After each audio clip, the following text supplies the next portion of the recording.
Кирпичный завод в селе Кенарал работает уже третий год. Он снабжает строительным материалом половину Таласской области. В день здесь производится до 10 тысяч кирпичей. Стоимость одной штуки составляет 12 сомов. Раньше наша область закупала кирпичи в Волжской, Джалалабадской и Чуйской областях, а также в Бишкеке. В стоимость кирпича входили и дорожные расходы, поэтому он стоил дороже. Мы тщательно изучили рынок, почти 2 года готовили документацию.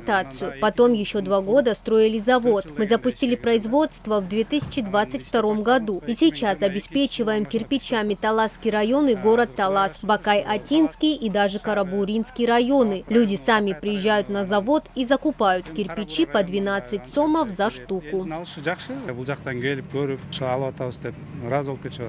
Кирпичи местного производства используют не только сельчане. Его закупают для строительства школ и детских садов, темпы которого набирают обороты. Руководство завода сосредоточилось на качестве выпускаемой продукции. Для производства используется качественная глина и большая печь для обжига.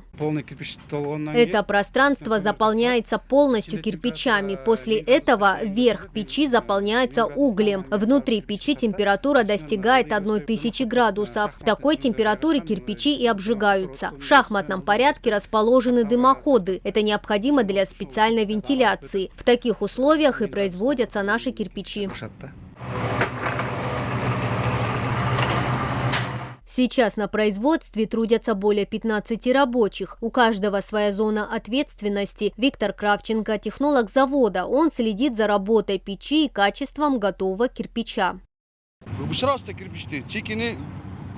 Сырой кирпич обжигается при температуре от 800 до 1000 градусов. На этом участке работают 3 человека по 6 часов. Они следят за процессом обжига. Я также контролирую все, поскольку мы отвечаем за качество кирпича. 8000 кирпичей обжигаются 8 часов. Я работаю здесь почти 3 года и могу сказать, что наша продукция хорошего качества.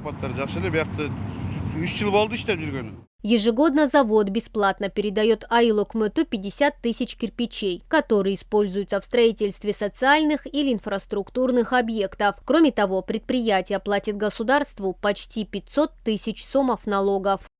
Мадина Низамова, Кайнар Ормонов, Татты Бюбю Кенджакунова, Эльтер, Таласская область.